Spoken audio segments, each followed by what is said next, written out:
thanks for coming. We've got a couple of real deal Rotarians that we're going to visit with this afternoon. But before we start, I think I heard that George has a story or a joke he wants to have.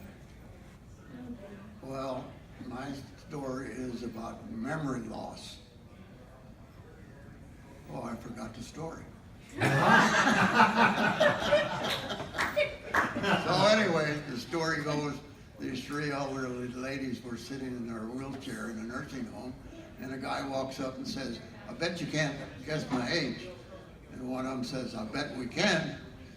And he said, "Well, I'll do anything you want me to do, and you still won't guess my age."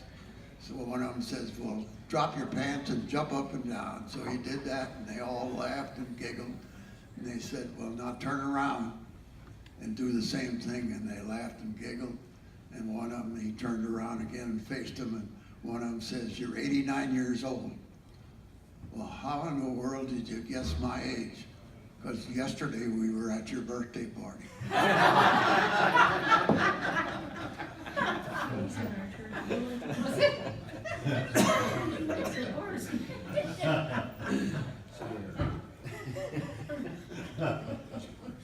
Yeah, follow that, Harry. Well, let me introduce myself. I'm Harry. You know, when Jill asked if I would moderate this session this afternoon, I said sure, particularly after I found that our panel of two was past District Governor George Ziebold and past District Governor Gene Zinn. You know, George and Gene have been around longer than I have in Rotary, and there really isn't any need for any introductions. But as I look at our schedule of events this afternoon, what we are to do is to learn the story behind the lifetime of giving from George and Gene. So, you know, we only have an hour to work through this legacy of Rotary in these two gentlemen's lives, and I don't want to take up a lot of time, but what I think to start with is that I'd kind of like you each to tell or share a little bit about how your Rotary journey began. Gene, you remember back that far? Well, my first experience with Rotary was in 1966-67. I was sort of in between graduate school, and anyhow, I was a member of the Rotary Club of Gallatin, Missouri, and they were very astute at all of the functions of Rotary. I then went to graduate school, got out in 1970, and went into veterinary practice in Bethany, Missouri for 8 years. In about 1973 or 4, my older children, I had 4, they were in the 8th grade, 9th grade, and 10th grade. It was interesting that the local Rotary Club asked us to, if we would be interested in hosting a Rotary exchange students. So we jumped at the opportunity. At any rate, my kids all fell in love with this young lady. She was from the Netherlands, and some of my ancestors were Dutch origin too. At any rate, the upshot of the whole thing was my second son decided he wanted to go to or become a Rotary exchange student to the Netherlands, and my daughter also wanted to do that. And from that, so he remembered that he was in his first year of high school. So it enabled us to sit down and really talk about how we were going to make this happen. And in our lives, we've been able to sit down and talk and, you know, really respond to each other. It wasn't that I was wanting him to do something, it was us doing it together, and how could we facilitate that? And so that was the big reason. Incidentally, his Dutch father told him that he shouldn't work before he was 30. I think he was 29. He done 11 or 22 consecutive semesters at the University of Missouri, and presently, he's in Lansing, Michigan. He's a veterinarian, has a doctorate in biochemistry. His research has been over the years imaging, and he was into ovarian cancer research at UAB at Birmingham, but he's had quite an interesting go. But there's another side of the story that I might share with you. They have a younger brother, about 5 years younger, and he become interested. He works for Lilly as was in the treasurer's office, taking care of the foreign exchange. But their family spent 3 years in Greece. My grandkids started at school in Greece. Then a few years later, he spent 5 years in the United Kingdom as chief financial officer of the European operation.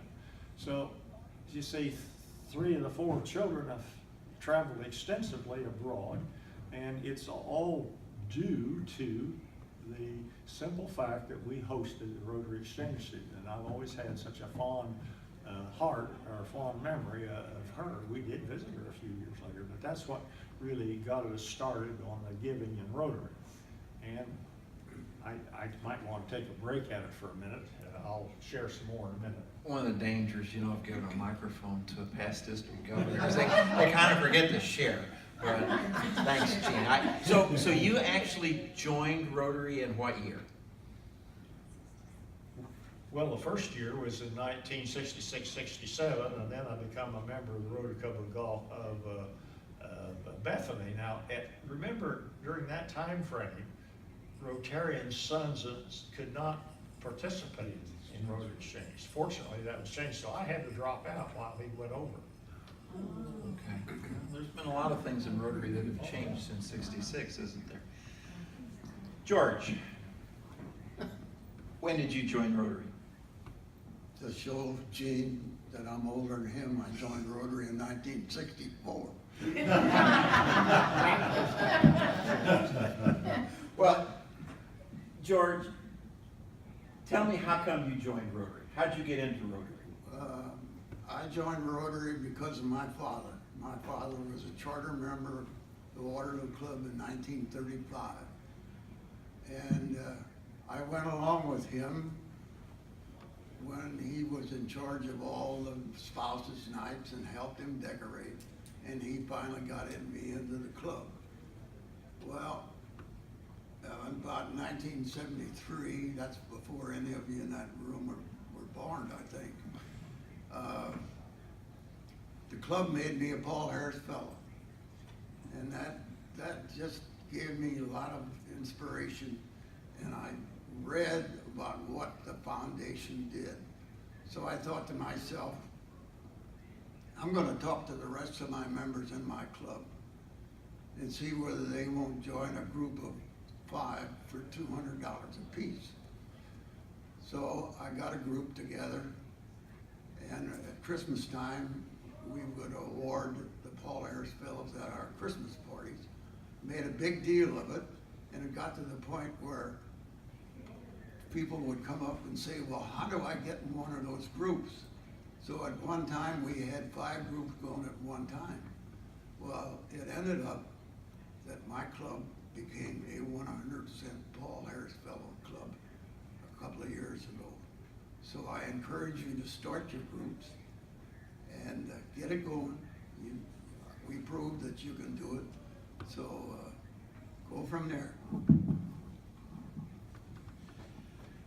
We're going to talk a little bit more about that in just a little bit, George, because I know how much that has meant to the Waterloo Rotary Club, your leadership in that. You joined Rotary early on. You became a member. But, I think everybody in this room, Gene, knows that at some point you become more than just a member of a Rotary Club, that Rotary really becomes a part of who you are and what you do. Normally, we can kind of point back to one person or an event that kind of changed our view of Rotary and its work in our own personal life. Could you speak to what made you a Rotarian? We moved Southern Illinois in 1985. I joined the Rotary Club of Golconda at that point in time. I retired in 95, and I asked my spouse if she minded if maybe I got more involved in Rotary, and she was okay with it. Well, Lance Sloan was district governor when I decided that I would try to become working towards the possibility of becoming a district governor. And I think at that time she appointed me chairman of the annual giving. And of course, then we started at zero. We didn't have the Paul Harris group. That was, I think that Harry started, what, around 2008? Five. At any rate, well, I could find my check from 2008, but I couldn't find it.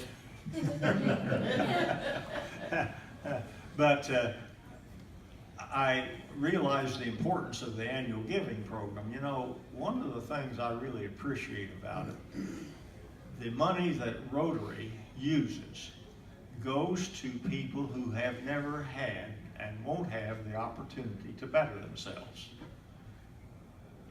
I've got a little problem with donating to our so-called poor in this country. They're there, but 90% of them, it's because they made wrong decisions.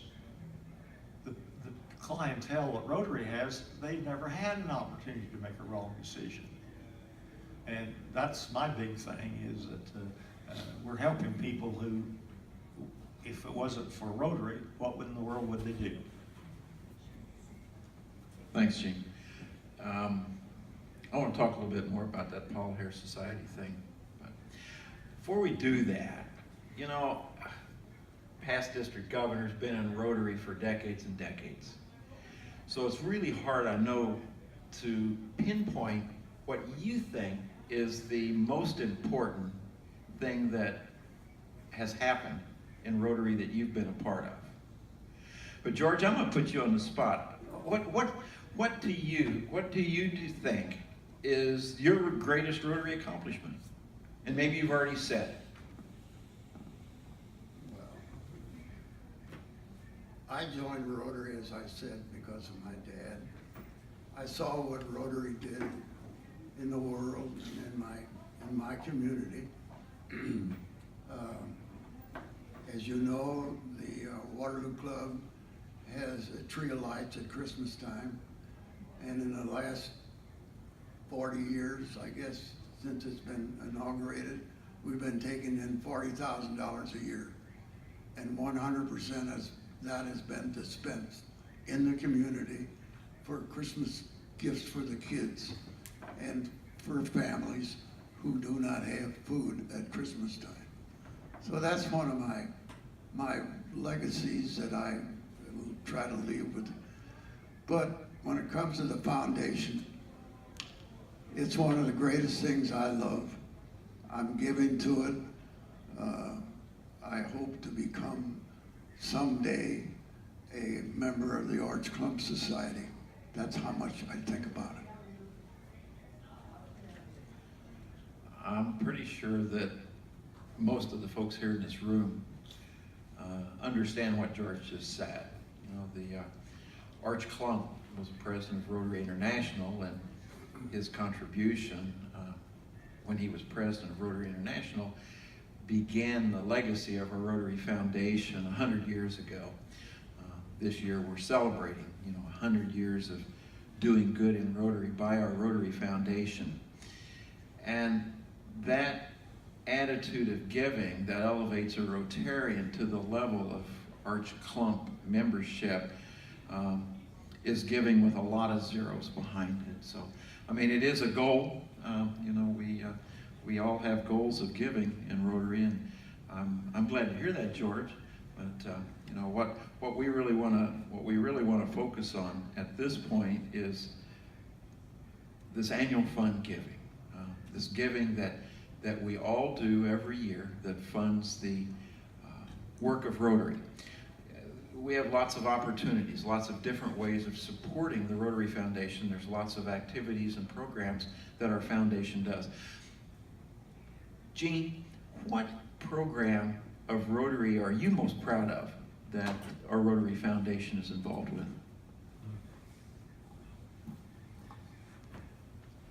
mercy, that's, I'd have to think a little while on that one. Well, I can give you choices if you want to go down the list, but, you know. Oh, my. You know, I think, to me, the establishment of the permanent fund, whose earnings augment the annual fund, I think is one of the big highlights. Typically, you're looking at from $80 to $100 million in annual giving. I don't remember what it was last year. I mean, this is off the top of my head, but when the permanent fund was first thought about or conceived, the goal, I think, was $1 billion, but I think that's been raised a little bit. $1 billion isn't as much as it used to be, I guess, but I can't answer what one I like the best insofar as the funds. Let me think about it a minute. What Gene was referring to is the permanent fund, or now we're calling it the endowment fund, which basically endows the work of the Rotary Foundation on an ongoing basis. We have the opportunity as Rotarians to make a contribution to the endowment fund, which is managed in a very professional way, and each year the earnings of that fund then fund programs that Rotary is doing through the annual fund, be it peace centers or be it the water projects and grant projects that are done, or the gifts to Polio Plus that have been such a vital part of our Rotary Foundation. The endowment fund has taken on a real existence in Rotary. Originally, you're right, Gene, it was set up for $1 billion by just about 2017. But because of the generosity of Rotarians throughout the Rotary world, that's been raised to over $2 billion now by 2017. So we'll get to those big numbers, at some point. But the support, to seeing our Rotary legacy, carry on after we're gone by our gifts to the endowment fund is a big thing. George, if you had to pick out one foundation program, which one is your favorite? If you knew it for every dollar that you've given to the Rotary Foundation was, what would make you the happiest if those dollars were going there? I would say it would be to education. As you have heard, literacy in all these countries is just terrible. And how are they ever going to get a job if they don't speak the language of their country or of English? So literacy is one of my favorites. My favorite is really the water projects. So often the ladies of the various countries have to spend hours each day carrying water to and from the source to their homes. And from a public health standpoint, of course, veterinarians have been involved in public health for a long, long time. The first thing you do is have potable water. If you want to solve a lot of disease problems, water is the first thing, and then sanitation. But it starts with clean, potable water so that you don't spread things like typhoid and other diseases. So to me, water is it. It's a moving target. Rotary has been on the front line of doing good for so many years that, we do have so many opportunities through our Rotary Foundation to do good in the world, there's no doubt. I want to look at your support, George and Gene, for the Rotary Foundation. When I first joined Rotary back in 1975, and I'm glad I'm not the only Rotarian here that got kind of pushed into Rotary by a dad that was involved, but I became a Paul Harris Fellow by a gift that recognized me as a Paul Harris Fellow. It really wasn't for a number of years that I made the conscious decision to make a contribution to the Rotary Foundation myself. And once I made that first $1,000 gift, and actually my gift was much like what Waterloo did, $200 a year. We had a Rotarian in the club at that point, Dale Fulton, who was the organizer for Sparta, just like you were for Waterloo, George, that put groups together. And even in a small club like Sparta, we would have 4 or 5 Sparta Rotarians becoming Paul Harris Fellows each year, during that 5-year cycle. It was difficult for me to get involved with that second group or continue that giving to the annual programs fund once I became a Paul Harris Fellow and made my commitment on that first 5 years. You have a long history, Gene, of giving to the Rotary Foundation. What motivated you to keep giving on an annual basis? Well, the Lord's been good to me and my family. You like to share a little bit. In 1999, we donated $25,000 to the foundation, and it was a charitable remainder trust. And ever since then, we get $600 to $800 a year from that. So I'd encourage people to look at that. That's a wonderful type program, and you don't have to have a lot of money to get into it. Then we decided, well, we can do a like amount whenever we passed on. So that's set up. I was a Paul Harris Fellow long before Harry started the Paul Harris Society, and I found out after 2 or 3 years in the Paul Harris Society, I really didn't miss the money, and it was going to a good cause. And what Rotary would like us all to do is view the foundation like you would your church or any other type of organization. Do it annually and on a sustaining basis. And that has really helped the district, I think, from a giving standpoint. It's really underwritten a lot of the annual giving goals. Thanks, Gene. George, you've been giving and supporting the Rotary Foundation, encouraging others to give and support the Rotary Foundation for years and years. What made you want to do that second check? I know you've done a lot since then, but what made you see or understand that it was important to continue giving? Well, I just looked around and saw people that were in need all the time, and I just wanted to give more. So after I became a Paul Harris Fellow, why, as Gene said, I didn't miss it really. So I belong to the Paul Harris Society that Harry brought to life. And so I've been giving to the foundation every year as a member of the Paul Harris Society, plus a little bit more.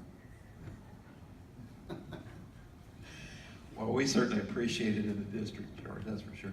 I want to clarify something really, up front here, since Matt's over here taping this, and the Yanks will probably watch this video at some point. Back in 2004, our then district governor, Catherine Taylor Yank, came to me, the foundation chairman for our district, and said, Harry, I got a job for you. And I was a pretty good soldier at that point, and I just said, well, how may I help you, Governor? And it was Catherine's idea to bring the Paul Harris Society to our district. That year, I made a few phone calls, sent out a few letters. I don't remember sending out emails at that time. I'm pretty sure I had a computer, but I'm pretty sure I didn't know how to use it. And I had 8 Rotarians that year say, yeah, we'll commit to $1,000 and we'd like to be part of that Paul Harris Society here in District 6510. I'm sitting here with 2 of those fellows, and I'm proud to call you both friends, and I know how well and how long you've supported our Rotary Foundation. Our Paul Harris Society here in the district has been good. It's been good for our Rotary Foundation. It's been good for our Rotarians. I think those that commit to a legacy of giving are just now starting to see that $1,000 a year adding up to the point that they're being recognized as level 1 major donors. We saw that yesterday with the Harveys. That annual contribution, that legacy of giving on an annual basis is growing a culture in our district of additional giving on a regular basis. You know, we speak about writing a check for $1,000 and not missing it. I write those checks every year too, but I miss mine. I don't know. Don't travel so much.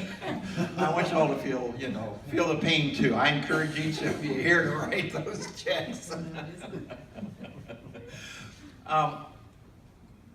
Yesterday, when our foundation chairman was recognizing clubs that have been successful in supporting our Rotary Foundation, I just happened to notice that both the Golconda Club and the Waterloo Club were mentioned. Tell me, Gene, how you, on a personal basis, motivate Rotarians in the Golconda Club.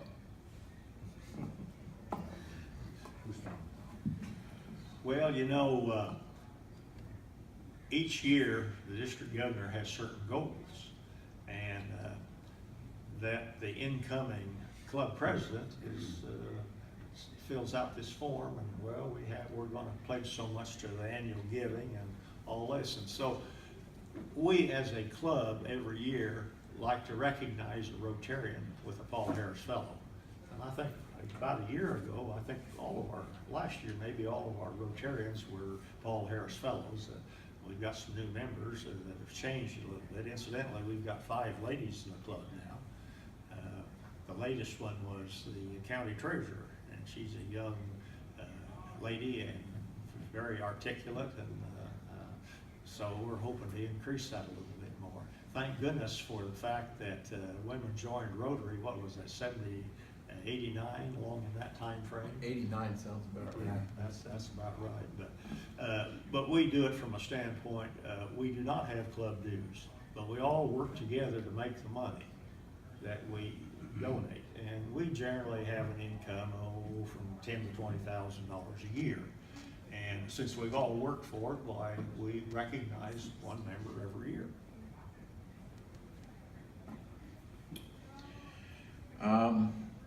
I'm pretty sure that yesterday Waterloo was recognized as the second highest per capita giving club to the Rotary Foundation.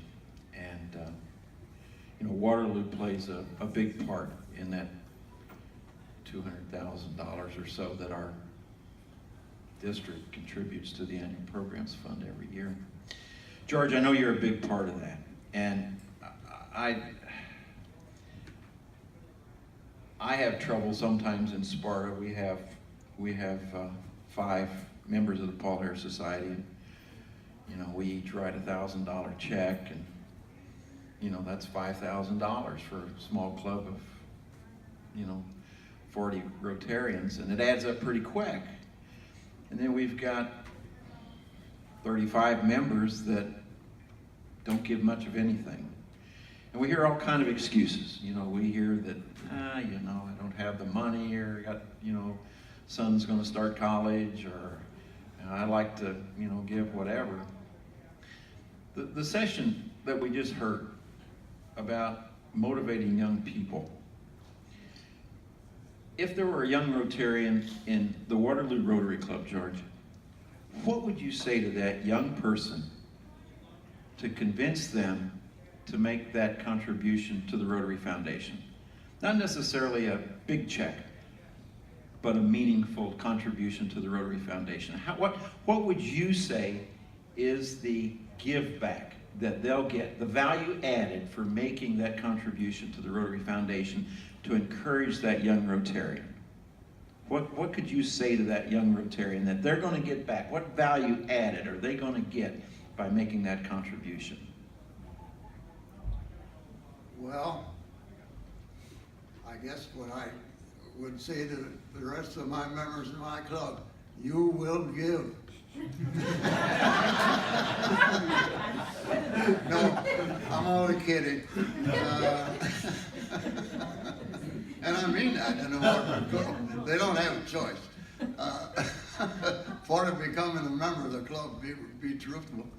But there's never been any applicant that wanted to join the Waterloo Club that ever said no when we asked them to eventually become a Paul Harris Fellow. So what I do to encourage a young person to give is I show them what the Rotary Foundation does, what the benefits are, and so on and so forth. So they like what they hear. And it's been very successful in our club. Gene, what would you tell that young Rotarian? Well, you certainly get, I think, a lot of personal satisfaction out of helping other folks. One of the things I probably didn't mention, I graduated from Iowa State University, and I was a poor farm boy, no social graces, joined an agricultural fraternity, and the house mother showed us how to use a knife and fork and not make a fool of herself when we were eating our evening meals. In fact, we used to have, as a family, every Sunday would be a formal meal, and we showed the children how to use a knife and fork and what it was for and all that. But you get a lot of personal gratitude out of that, I think, and it gives you a good inner feeling. And you know, they say that one of the secrets to longevity, if you feel good about yourself, it makes a world of difference.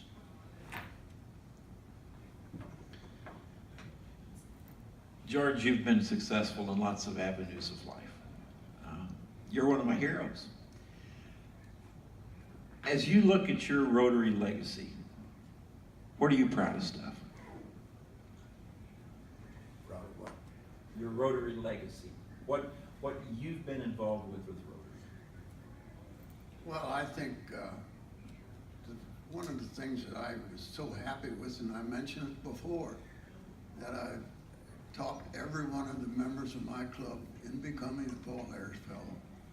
We have 17 people in the Waterloo Club that belong to the Paul Harris Society. It's just a great thing. It's a great organization. It's one I love dearly. And I can't, well, as a man said last night, if you're a Rotarian and somebody needs help, your heart is on display. So it's been great for me. It's been great for my family. My father was president of the Rotary Club. My brother was president of the Rotary Club. I was president of the Rotary Club. In fact, I was president of the Waterloo Club 6 different times because it was about to fail, and I wasn't going to let it fail. And so, till I got the right people into the club, we've been successful ever since, and I'm proud of that. Thanks. I'm going to pose that question to you, Gene. The thing that you're proudest of, as far as your Rotary legacy, what makes you the proudest? When I finished up as district governor in 99-2000, I wasn't happy with the finances of the district in that we didn't have paper trails of a lot of things. And you know, when you're handling other people's money, you've got to have proof that how it's being handled. And I'm happy to say Dial and Ferguson handles it. Everything goes through their office, and I'm really pleased with the district finances in that, my gosh, there's accountability, and we know where the money went, and we can prove it if necessary. And that's one of my proudest things. I think both of you are right on target that we truly do belong to an organization that is easy to love. It's easy to be proud of. Rotary does so many good things. Rotary has involvement with, so many services that benefit others. And the good news is Rotary's pretty accountable. I'm sure that it's much easier for each of us to write a check to the Rotary Foundation knowing that those monies that we send in are going to be used for services rather than, you know, ivory towers and salaries for folks that, you know, pad the payroll with things. Rotary Foundation is a very efficient way of giving. We've got just a few minutes left, and we could open it up for questions if anybody has any questions of, you know, Gene or George. I'm sure that they'd be happy to respond. See? Just something that Mr. Ziebold had said. You said the arch. No, it's George, it's not Mr. Okay, George. Anyway, but about the Arch Clump Society, now, I thought, is that that's a single gift or is that a cumulative gift? Cumulative. It is cumulative. Okay. Just have to commit to it, that's all. Yeah, it's a long way to get there. Yeah. But I'll get there. I guarantee. If I don't, Noreen will. Taking notes, Noreen? I'll tell you a little story about a member of our club. You remember, Tom, you remember Edgar Sadoff. A member of our club, on his 90th birthday, we had a party on his front lawn. And after the dinner, I said to Edgar, would you like to say something? And he said, yes, I would. He said, the three most important things in my life are my wife, my church, and Rotary. And then he paused and said, but not necessarily in that order. And his wife glared at him like she was ready to kill him.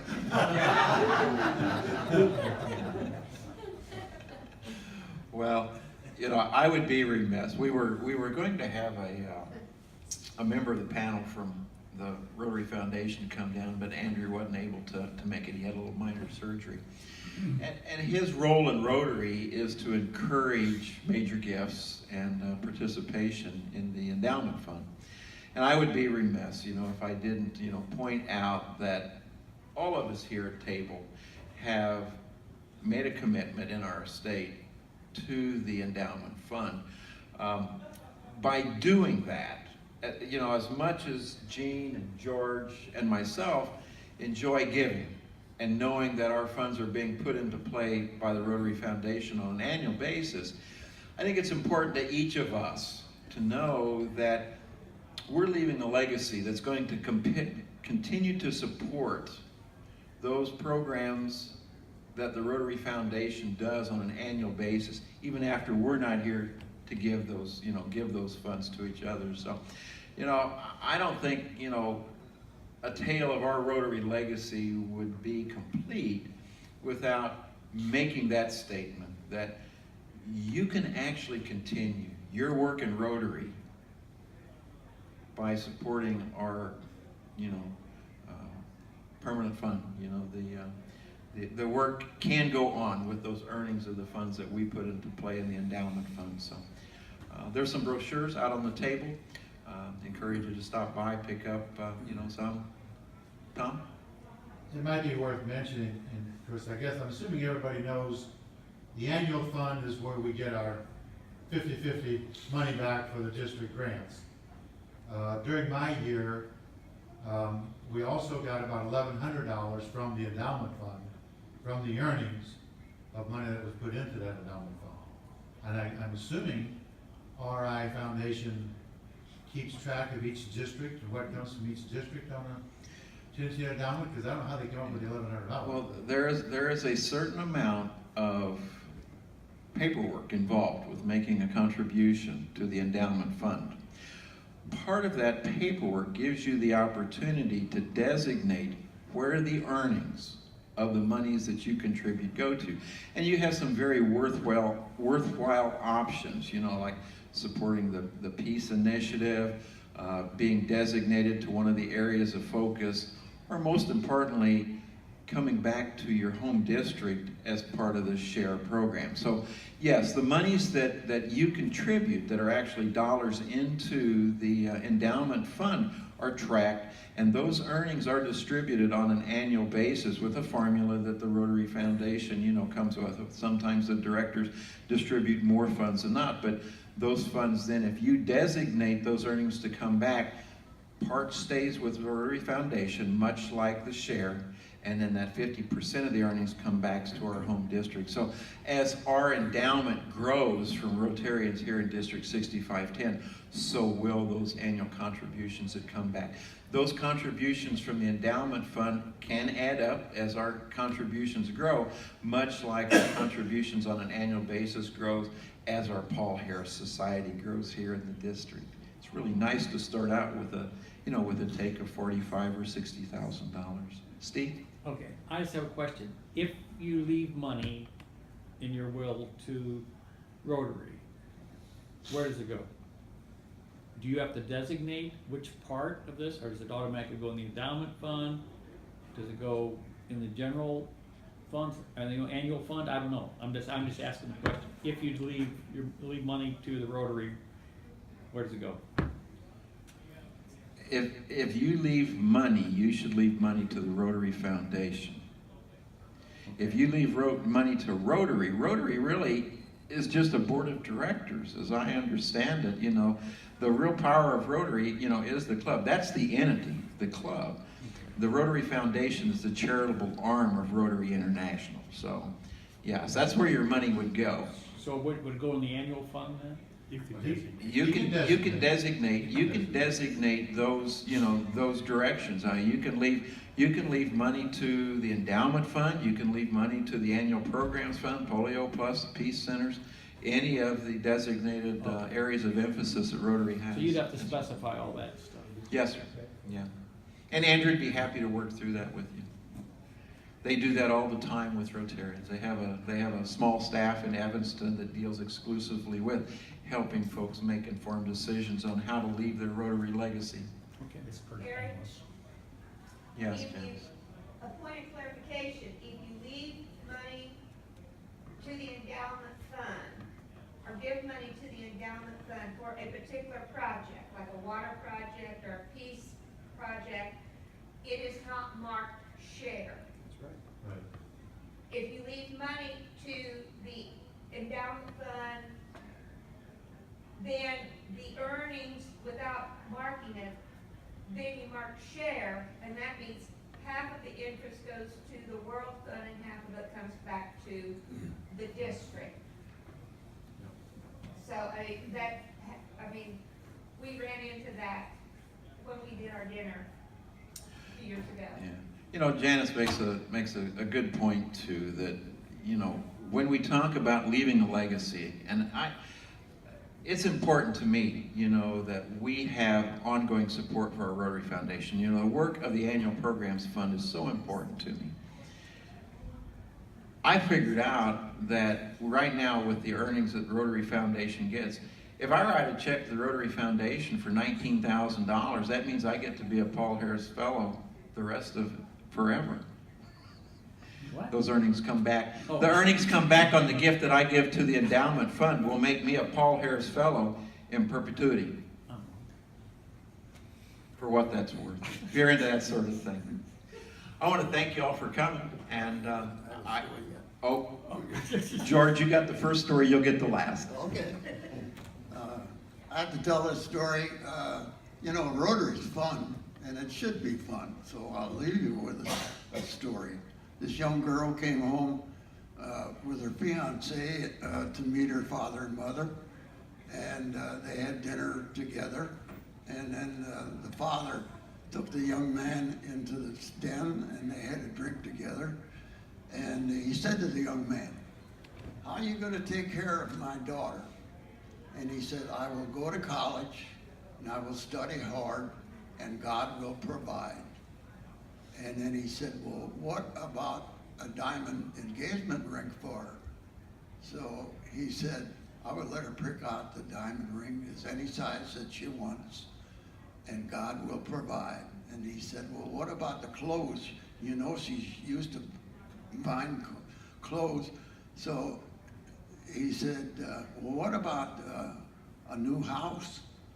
How are you gonna take care of that? And he said, well, I'm gonna let her pick out as many room house as she wants, as many bathrooms that she wants in it, and God will provide.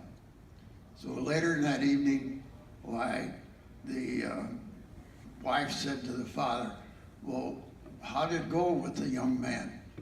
And the father said, I learned 3 things. First of all, he doesn't have a job. Secondly, he doesn't have an ounce of money.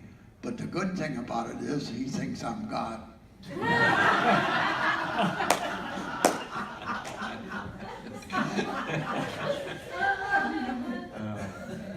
can't top that. I think we're gonna quit. Gene, thank you so very much. I appreciate you sharing.